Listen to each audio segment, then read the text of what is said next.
Sebagian menjadi kapiten Arab, sebagian yang mempunyai ilmu agama dari marga Pahlawi dipekerjakan sebagai mufti atau dewan.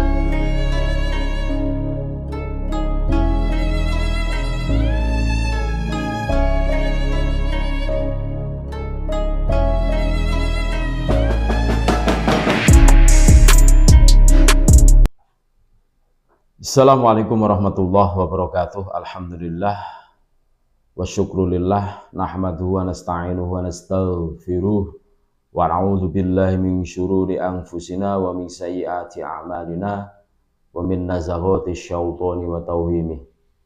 Allahumma shalli wa sallim ala sayyidina Muhammad wa ala ali sayyidina Muhammad, amma ba'd.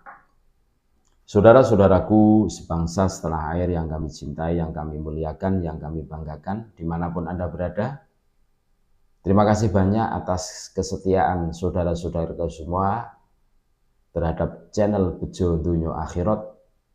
Salam sak bejo bejane wong kang lali, isih luwih bejo wong kang eling lan waspada, tetap NKRI harga mati. Walaupun sebagian kita sudah banyak yang mengenal siapakah Pahlawi atau Habib itu. Ini ada ya semacam flashback ke belakang lah. Mengingatkan kembali bahwa siapakah Habib Pahlawi ini. Tentunya kita harus menyadarkan diri kita, saudara kita, bahwa keturunan baginda Rasulullah SAW yang berada di Nusantara itu bukan dari golongan Habib saja, sebagaimana yang kita ketahui selama ini. Ngertinya keturunan Nabi itu Habib, padahal ya bukan. Banyak yang lainnya. Terus siapakah Habib Pahlawi ini? Singkat cerita, tahun 1800-an, pasca Perang Diponegoro, imigran Yaman didatangkan ke Indonesia sebagai pekerja. Sebagian menjadi kapiten Arab, sebagian yang mempunyai ilmu agama dari marga Pahlawi dipekerjakan sebagai mufti atau dewan fatwa. Seperti Utsman bin Yahya yang diberi label cucu Nabi. Ini sejarah. Utsman bin Yahya itu mufti Batavia. Terus yang kedua, marga Pahlawi ini sejak awal sudah dilarang oleh mufti Mekah saat itu memakai gelar sayyid atau syarif. Jadi mufti di Mekah itu sebenarnya dari awal sudah melarang kepada marga Pahlawi untuk memakai gelar menjadi sayyid atau syarif. Nah, seperti Habib Bahar bin Smith itu kan memakai gelar sayyid di channel YouTube-nya. Itu tidak boleh itu menurut mufti Mekah. Tapi yang namanya Bahar, orangnya itu raja ngeyel, menanya sendiri kan begitu toh. Ya sudahlah, seperti itu. Yang ketiga, gelar ulama mereka kemudian dikenal sebagai Habib sejak Habib Umar Al-Atos. Tetapi kemudian bergeser hingga semua keturunan Pahlawi dikenal sebagai Habib. Jadi istilah Habib itu semenjak Habib Umar Al-Atos, tapi menjadi pergeseran nilai, terus semuanya itu menganggap dirinya itu Habib, orang yang mencintai dan orang yang dicintai, ya gitu. Yang keempat, tujuan mereka yang ulama didatangkan Nusantara pasca Diponegoro ditangkap adalah untuk memecah belah perlawanan pribumi yang banyak diinisiasi oleh para ulama, terutama para ulama ahli thariqah dan pesantren merata di seluruh Indonesia. Seperti di Banten dilakukan oleh Syekh Abdul Karim, itu thariqah Syatariyah, thariqah Samaniyah di Sumatera, Qadiriyah Naqsyabandiyah di Kalimantan dan Jawa Timur, sampai ke Lombok dan lain-lain. Itu makanya dipertegas Utsman bin Yahya ya sebagai mufti Batavia mengeluarkan fatwa bahwa perlawanan pribumi adalah pemberontakan. Di dalam kitabnya itu juga diterangkan seperti itu. Perbuatan onar, Nah, untuk jasanya kepada Belanda, Habib Usman bin Yahya dianugerahi gelar Bintang Salib Singa oleh Ratu Wilhelmina yang kemudian dibalas oleh Habib Usman bin Yahya dengan membuat serangkaian bait pujian untuk mendoakan Ratu Wilhelmina pada saat ulang tahunnya. Nah, itu lagi-lagi yang berulah itu, yang menjadi pemberontak itu, nah, Yahya kan gitu toh. Ini ada apa dengan bin Yahya ini? Yang mana hari ini kita semua tentunya tahu banyak makam yang dipalsukan menjadi bin Yahya. Yang keenam ya, 1928 ya. Mereka mendirikan Robitoh Alawiyah sebagai tandingan NU. Kalau NU didirikan 1926, mereka tidak terima.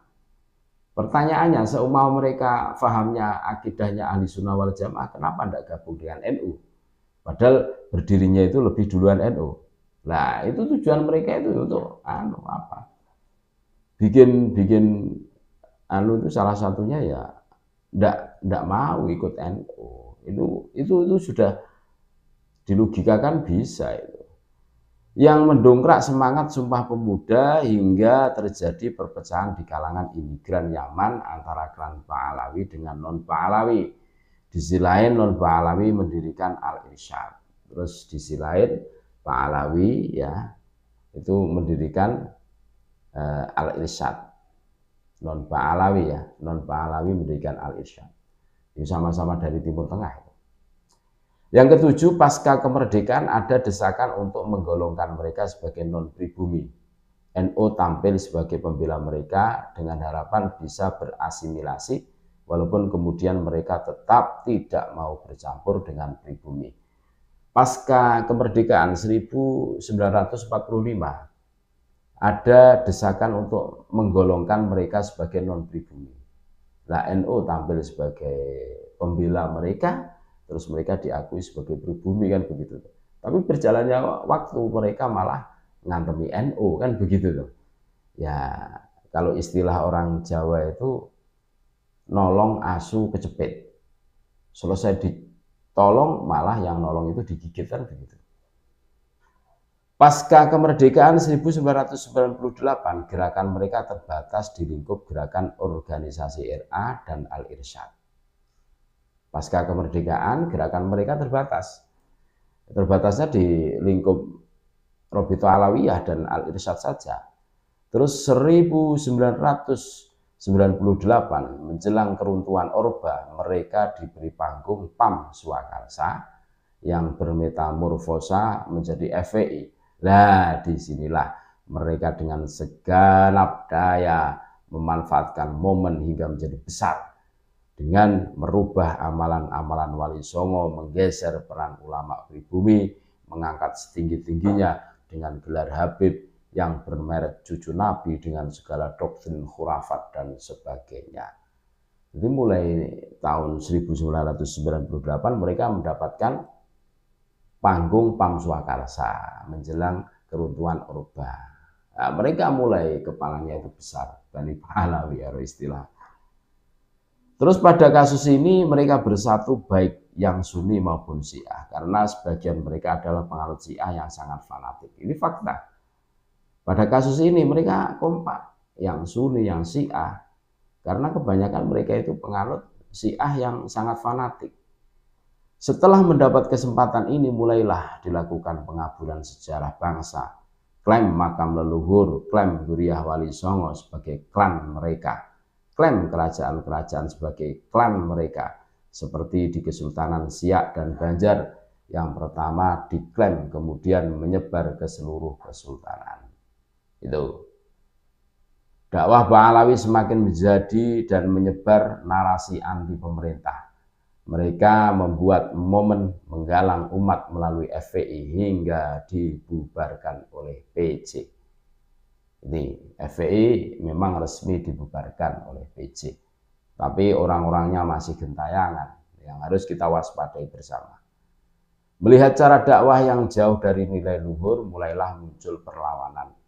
Dengan diungkapkannya tesis Kiai Haji Imaduddin Usman Al-Bantani yang merupakan dari Trah Syekh Nawawi Al-Bantani dan tidak bisa dibantah oleh Robitoh Alawiyah sampai saat ini.